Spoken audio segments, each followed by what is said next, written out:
हाय student, मैं Salarsa Khan, class 11 semester 2 political science. Chapter का नाम है राष्ट्र और राष्ट्रवाद। जो पहला क्वेश्चन स्टार्ट होता है लेसन 2 का। इससे पहले मैंने लेसन 1 का क्लास 11 सेमेस्टर 2 का अपलोड कर दिया है, जिसे आप लोग देख लीजिएगा। और लेसन 2 है चैप्टर 2 का पहला नंबर क्वेश्चन। जो इंग्लिश वर्जन के लिए है वो इंग्लिश का है, जो हिंदी वर्जन है वो हिंदी का है। पहला क्वेश्चन है, नेशन शब्द का क्या अर्थ है। तो नेशन शब्द का क्या अर्थ है। नेशन शब्द लैटिन शब्द नेसियो से लिया गया है, जिसका अर्थ है जन्म या नस्ल। यह उन लोगों के समूह को संदर्भित करता है जो नस्लीय, भाषाई, धार्मिक या सांस्कृतिक संबंधों से जुड़े होते हैं और एक निश्चित भूभाग में रहते हैं, जिसमें राजनीतिक एकता की भावना होती है। सेकेंड नंबर क्वेश्चन, राज्य की मुख्य विशेषताएं क्या है। तो मुख्य विशेषताएं क्या है, इसका आंसर यहाँ पर यह है, इंग्लिश वर्जन के लिए है। राज्य की मुख्य विशेषताएं जनसंख्या, भू क्षेत्र, सरकार, संप्रभुता। ये विशेषताएं राज्य को अन्य राजनीतिक इकाइयों से अलग करती है। 3 नंबर क्वेश्चन, संप्रभुता को परिभाषित करें, यानी संप्रभुता जो है किसे कहते हैं। आंसर होगा संप्रभुता राज्य की वह सर्वोच्च शक्ति या अधिकार है जिसके द्वारा वह बिना किसी बाहरी हस्तक्षेप के स्वयं शासन करता है या राज्य में सर्वोच्च अधिकार का रूप होता है। 4 नंबर क्वेश्चन, संविधान क्या है। तो संविधान वह मूल कानून या नियमों का समूह है जो सरकार की रूपरेखा स्थापित करता है और नागरिकों के अधिकारों और कर्तव्यों को परिभाषित करता है। यह देश का सर्वोच्च कानूनी दस्तावेज होता है। 5 नंबर क्वेश्चन है, एकात्मक शासन प्रणाली का क्या अर्थ है। आंसर होगा एकात्मक शासन प्रणाली वह है जिसमें सभी शक्तियां एक एकल केंद्रीय प्राधिकरण में केंद्रित होती है। स्थानीय सरकारें यदि होती है तो अपनी शक्तियां केंद्र सरकार से प्राप्त करती है। नेक्स्ट क्वेश्चन है 6 नंबर, संघवाद को परिभाषित करें। आंसर होगा संघवाद वह शासन प्रणाली है जिसमें शक्ति एक केंद्रीय प्राधिकरण और विभिन्न क्षेत्र सरकारों के बीच विभाजित होती है। दोनों स्तर की सरकारें अपनी अपनी अधिकार क्षेत्र के अंतर्गत स्वतंत्र रूप से कार्य करती है। 7 नंबर क्वेश्चन, राष्ट्र और राज्य के बीच क्या अंतर है। आंसर होगा राष्ट्र एक लोगों का समूह है जो सांस्कृतिक, भाषाई या जाति संबंधों से बंधे होते हैं, जबकि राज्य एक राजनीतिक इकाई है जिसके पास निश्चित भूभाग, सरकार और संप्रभुता होती है। एक राज्य में कई राष्ट्र हो सकते हैं।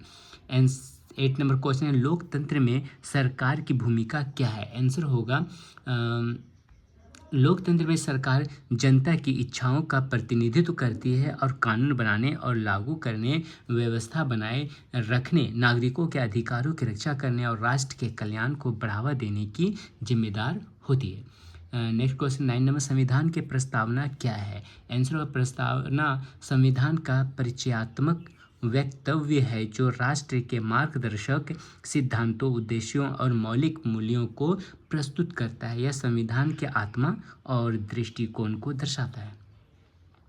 10 नंबर क्वेश्चन है, शक्ति विभाजन का सिद्धांत क्या है। आंसर होगा शक्ति विभाजन का सिद्धांत सरकार को 3 शाखाओं में विभाजित करता है, विधायिका, कार्यपालिका और न्यायपालिका। प्रत्येक शाखा स्वतंत्र रूप से कार्य करती है ताकि किसी एक इकाई में शक्ति का केंद्रीकरण ना हो सके। नेक्स्ट क्वेश्चन है, लोकतांत्रिक सरकार में विधायिका की भूमिका क्या है।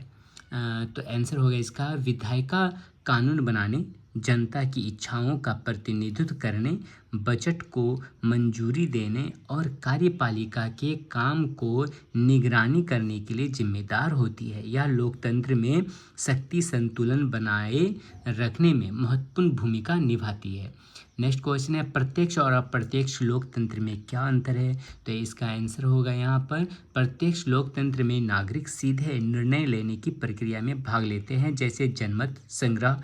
अप्रत्यक्ष लोकतंत्र में नागरिक प्रतिनिधियों का चुनाव करते हैं जो उनके बिहाफ पर निर्भर लेते हैं। नेक्स्ट क्वेश्चन है 30 नंबर, कार्यपालिका शाखा का कार्य क्या है। आंसर होगा कार्यपालिका शाखा कानूनों को लागू करने, नीतियों को लागू करने और सरकार के दैनिक कार्यों का प्रबंध करने के लिए जिम्मेदार होती है। इसका नेतृत्व राष्ट्रपति या प्रधानमंत्री करते हैं। 40 नंबर क्वेश्चन है विधि के शासन की अवधारणा को समझाइए। आंसर होगा विधि का शासन का अर्थ है कि कोई भी व्यक्ति या सरकार कानून से ऊपर नहीं है, सभी नागरिकों पर कानून समान रूप से लागू होते हैं और न्याय निष्पक्षता और निरंतरता के साथ प्रदान किया जाता है। नेक्स्ट क्वेश्चन है कानून के विभिन्न प्रकार कौन कौन से हैं। तो कानून के विभिन्न प्रकार जो है इस तरह से है, यहाँ पर कानून के विभिन्न प्रकार है। पहला आपराधिक कानून, दीवानी कानून, संवैधानिक कानून और प्रशासनिक कानून। प्रत्येक प्रकार का कानून कानूनी कार्रवाइयों और समाज के नियमों के विभिन्न पहलुओं को नियंत्रित करता है। नेक्स्ट क्वेश्चन हो गया 60 नंबर, मानव अधिकार से क्या तात्पर्य है। मानव अधिकार वे मौलिक अधिकार और स्वतंत्रताएं हैं जो प्रत्येक व्यक्ति को प्राप्त होती है, चाहे उसकी राष्ट्रीयता, नस्ल या धर्म कुछ भी हो। इसमें जीवन का अधिकार, स्वतंत्रता और अभिव्यक्ति की स्वतंत्रता शामिल है। नेक्स्ट क्वेश्चन है मौलिक अधिकार क्या है। तो मौलिक अधिकार संविधान द्वारा सभी नागरिकों को प्रदान किए गए बुनियादी कानूनी अधिकार है। इनमें समानता का अधिकार, भाषण की स्वतंत्रता का अधिकार और भेदभाव से सुरक्षा का अधिकार शामिल है।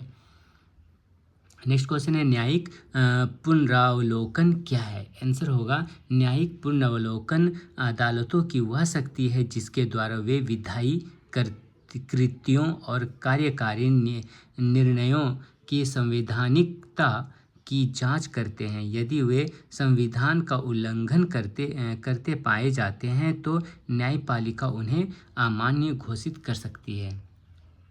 90 नंबर क्वेश्चन है नागरिकता से क्या तात्पर्य है। नागरिकता एक राज्य का सदस्य होने की कानूनी स्थिति है जो व्यक्ति को अधिकार और कर्तव्य प्रदान करती है, जैसे मतदान करना, कर का भुगतान करना और देश के कानूनों का पालन करना। 20 नंबर क्वेश्चन है मौलिक कर्तव्यों का महत्व क्या है। इसका आंसर होगा मौलिक कर्तव्य प्रत्येक नागरिक के लिए नैतिक दायित्व है जिसका उद्देश्य देशभक्ति की भावना को बढ़ावा देना और राष्ट्र की एकता और अखंडता को बनाए रखना है। ये याद दिलाते हैं कि अधिकारों के साथ जिम्मेदारियां भी आती है।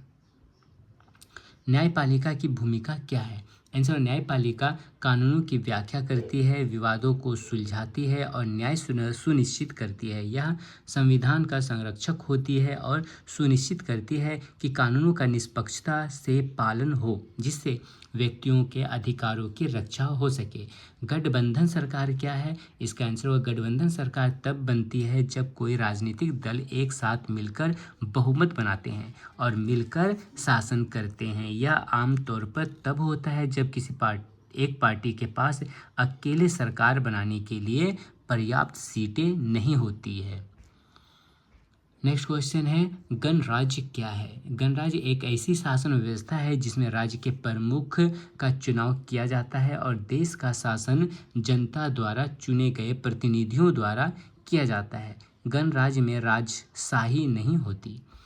नेक्स्ट क्वेश्चन है धर्मनिरपेक्षता क्या है। तो धर्मनिरपेक्षता वह सिद्धांत है जिसके अनुसार सरकार किसी भी विशेष धर्म का पक्ष नहीं लेती और सभी नागरिकों के लिए धार्मिक स्वतंत्रता सुनिश्चित करती है। नेक्स्ट क्वेश्चन है सामाजिक न्याय क्या है। तो सामाजिक न्याय क्या है। आंसर यहाँ दिया सामाजिक न्याय समाज के भीतर संपत्ति, अवसरों और विशेष अधिकारों के निष्पक्ष वितरण को संदर्भित करता है। इसका उद्देश्य असमानता को कम करना और सभी व्यक्तियों के लिए समान अधिकार और अवसर प्रदान करना है। अब यहाँ से जो है 3 मार्क्स का हो गया। अब यहाँ से लॉन्ग क्वेश्चन टाइप क्वेश्चन है ये वाला। तो पहले नंबर क्वेश्चन है उपनिवेशी राजवाद की मुख्य विशेषताएं और चुनौतियां पर चर्चा करें। तो आंसर होगा यहाँ पर उपनिवेशीय राष्ट्रवाद उन राष्ट्रवादी अवलोकन को संदर्भित करता है जो स्वतंत्रता प्राप्त करने के बाद उपनिवेशित देशों में उभरे मुख्य विशेषताएं हैं। पहला यहाँ पर दे दिया औपनिवेशिक विरोधी भावनाएं, जो यह औपनिवेशिक उत्पीड़न की प्रतिक्रिया के रूप में उभरा जो राष्ट्रीय पहचान और संस्कृति को पुनः प्राप्त करने पर केंद्रित था। पहचान निर्णय, यह राष्ट्र के भीतर विविध समूहों के बीच साझा संस्कृति और ऐतिहासिक पृष्ठभूमि के महत्व पर बल देता है। नेक्स्ट है राष्ट्र निर्माण। तो राष्ट्र निर्माण में दिया स्वतंत्रता के बाद के राष्ट्र अक्सर जनसंख्या को एकजुट करने के लिए बुनियादी ढांचे, शिक्षा और शासन को विकसित करने के प्रयास करते हैं। नेक्स्ट पॉइंट है चुनौतियाँ। इन राष्ट्रों को राजनीतिक अस्थिरता, आर्थिक विकास और जाति संघर्ष जैसी समस्याओं का सामना करना पड़ता है, जो राष्ट्र निर्माण की प्रक्रिया में बाधा डाल सकते हैं। सेकंड नंबर क्वेश्चन है, वैश्वीकरण का उपनिवेशिक समाजों में सांस्कृतिक पहचान पर क्या प्रभाव पड़ता है?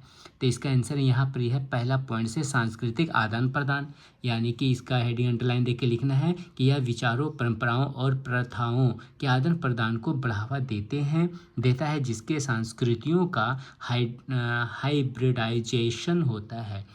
नेक्स्ट हेडिंग है सांस्कृतिक समानता। तो यहाँ पर यह वैश्विक पीढ़ियाँ और उपभोक्तावाद कुछ संस्कृतियों की प्रधानता की ओर ले जा सकते हैं, अक्सर स्थानीय परंपराओं की कीमत पर। तीसरा हेडिंग है प्रतिरोध और पुनरुत्थान। तो इसका हेडिंग देके लिखना है वैश्वीकरण के जवाब में स्थानीय रीति रिवाजों और प्रथाओं के में रुचि का पुनरुत्थान हो सकता है, जो सांस्कृतिक पहचान को संरक्षित करने के लिए तरीके के रूप में कार्य करता है। 3 नंबर क्वेश्चन है क्या यहाँ पर कि उपनिवेशी संदर्भों में राष्ट्रीय पहचान को आकार देने में साहित्य की भूमिका का परीक्षण करें। तो इसका आंसर यहाँ हो गया, पहला हेडिंग हो जा रहा है इतिहास का वर्णन। यह लोगों के संघर्षों और आकांक्षाओं को पुनः कथित करने में मदद करता है, साझा पहचान का एक एहसास पैदा करता है। 2 नंबर हेडिंग है औपनिवेशिक विरासतों की आलोचना। तो साहित्य अक्सर औपनिवेशिकता के प्रभावों की आलोचना करता है, औपनिवेशिक गाथाओं को विघटन करने और विदेशी आवाज़ों को पुनः प्राप्त करने में मदद करता है। तीसरे नंबर हेडिंग है भविष्य की कल्पना। यह नए पहचान और भविष्य की खोज की अनुमति देता है, पाठकों को एक ऐसे उपनिवेशीय समाज की कल्पना करने के लिए प्रोत्साहित करता है जो औपनिवेशिक सीमाओं को पार करता है। 4 नंबर क्वेश्चन है औपनिवेशिक राष्ट्रवाद को बढ़ावा देने में शिक्षा के महत्व का विश्लेषण करें। तो इसका आंसर होगा 1 नंबर हेडिंग सशक्तिकरण।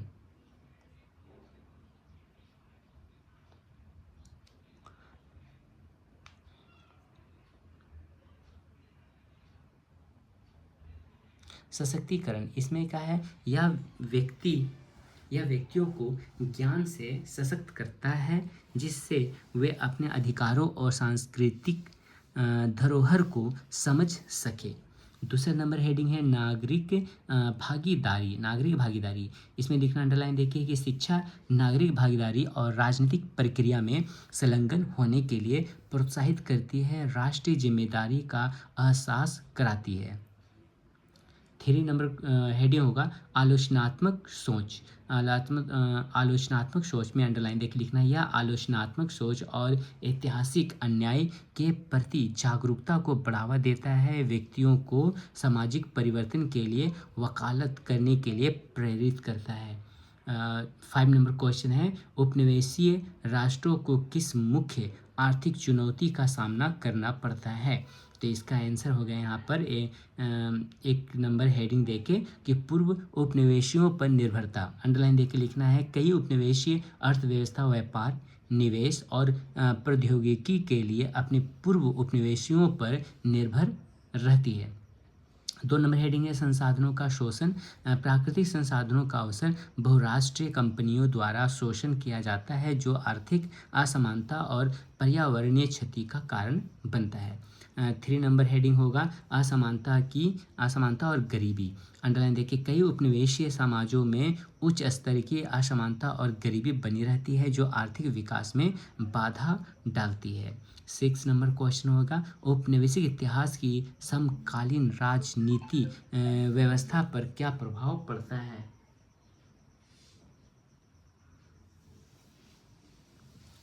क्या प्रभाव पड़ता है, इसका आंसर होगा यहाँ पर 1 नंबर हेडिंग देके अधिनायकवाद की विरासत। अंडरलाइन देख लिखना कई उपनिवेशीय देशों ने इसे ऐसे अधिनायकवादी शासन संरचनाएं विरासत में पाई है जो असहमति को दबाती है और लोकतांत्रिक प्रक्रियाओं को सीमित करती है। 2 नंबर हेडिंग है जातीय तनाव। उपनिवेशिक काल में खींची गई मनमानी सीमाओं के अक्सर जातीय विभाजन को जन्म दिया, जिससे निरंतर संघर्ष और राजनीतिक अस्थिरता हुई। नेक्स्ट हेडिंग है आर्थिक विषमता। औपनिवेशिक काल में संसाधनों का शोषण और असमान आर्थिक नीतियों ने आर्थिक विकास और शासन को प्रभावित करना जारी रखा। नेक्स्ट क्वेश्चन 7 नंबर है कि सांस्कृतिक साम्राज्यवाद उपनिवेशीय समाजों में कैसा प्रकट होता है। तो इसका आंसर होगा 1 नंबर हेडिंग दे करके। 1 नंबर हेडिंग होगा मीडिया और उपभोक्ता संस्कृति। तो इसका हेडिंग देने के बाद, अंडरलाइन देने के बाद लिखना है भाषा और शिक्षा। तो शिक्षा प्रणाली में हेडिंग देने के बाद लिखना है पश्चिमी मीडिया और उपभोक्ता उत्पादों की प्रधानता अक्सर स्थानीय संस्कृतियों और प्रथाओं के हास्याकरण का कारण बनती है। 2 नंबर हेडिंग होगा भाषा और शिक्षा। अंडरलाइन देख लिखना शिक्षा प्रणाली में औपनिवेशिक भाषाओं का प्रचार स्वदेशी पहचान पर औपनिवेशिक संस्कृतियों की प्रधानता को मजबूत करता है। 3 नंबर हेडिंग होगा सांस्कृतिक समानता। अंडरलाइन देखिए वैश्वीकरण सांस्कृतिक समानता को बढ़ावा देता है, जहां स्थानीय परंपराएं वैश्विक मानदंडों के पक्ष में कमजोर होती है। 8 नंबर क्वेश्चन होगा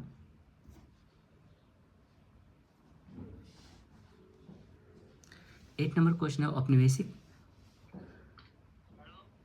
हेलो, वालेकुम सलाम। कल से है?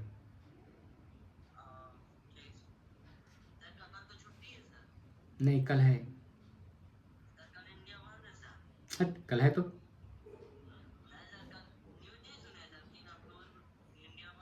उसका कुछ नहीं होता, कल है। हाँ। उपनिवेशी राष्ट्रवाद में महिलाओं की भूमिका का विश्लेषण करें।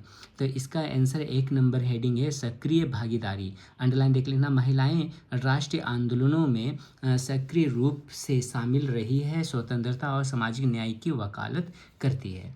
2 नंबर हेडिंग है लैंगिक भूमिकाओं की पुनः कल्पना। अंडरलाइन देखा होगा राष्ट्रवादी विमर्श अक्सर पारंपरिक लैंगिक भूमिकाओं पर पुनर्विचार की ओर ले जाता है, जिससे महिलाओं को अपने अधिकारों और समाज में भूमिकाएं हासिल करने को अनुमति मिलती है। 3 नंबर हेडिंग होगा सांस्कृतिक संरक्षण। अंडरलाइन देखिए महिलाएं अक्सर सांस्कृतिक पहचान की संरक्षक होती है, परंपराओं और भाषाओं को संरक्षित करती है, जो राष्ट्रीय पहचान के लिए अनिवार्य है। नेक्स्ट 9 नंबर क्वेश्चन है उपनिवेशीय विकास में स्वदेशी ज्ञान प्रणाली का महत्व चर्चा करें। आंसर होगा 1 नंबर हेडिंग देके सतत प्रथाएं। ये ऐसे सतत प्रथाएं प्रदान करते हैं जो स्थानीय पर्यावरण के लिए उपयुक्त होती है और पारिस्थितिकी संतुलन में योगदान करती है। 2 नंबर हेडिंग होगा सामुदायिक शक्तिकरण।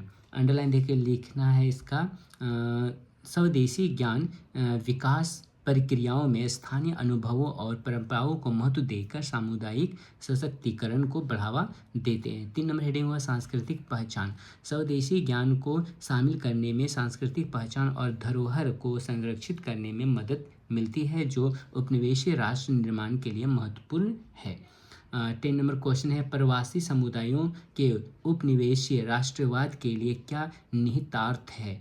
आंसर होगा 1 नंबर हेडिंग अंतर्राष्ट्रीय पहचान। अंडरलाइन देके लिखेंगे प्रवासी समुदाय अक्सर एक अंतर्राष्ट्रीय पहचान विकसित करते हैं, जो उन्हें अपने मातृभूमि और नए देश से जोड़ती है, राष्ट्रीय कथाओं को प्रभावित करती है। नेक्स्ट हेडिंग है सांस्कृतिक आदान प्रदान।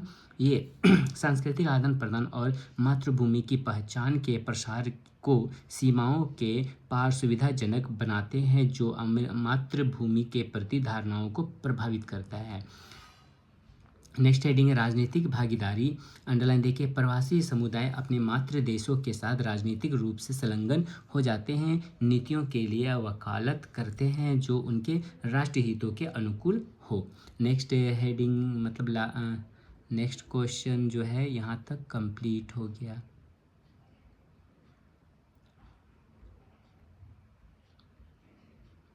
टेन नंबर क्वेश्चन,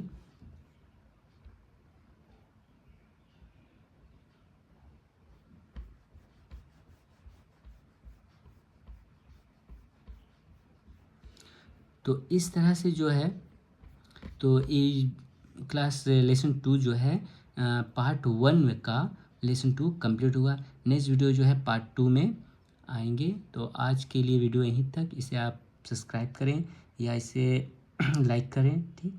और इसे पॉलिटिकल हिस्ट्री या एजुकेशन ज्योग्राफी कोई भी सब्जेक्ट का अगर पीडीएफ चाहिए तो मुझे आप सब्सक्राइब करके कमेंट करें कि मुझे इस सब्जेक्ट का पीडीएफ चाहिए और अपना व्हाट्सएप नंबर दे दे, तो आपको जो है पीडीएफ भेज दिया जाएगा बिना किसी पैसा का, यानी फ्री पीडीएफ आप लोगों को दिया जाएगा।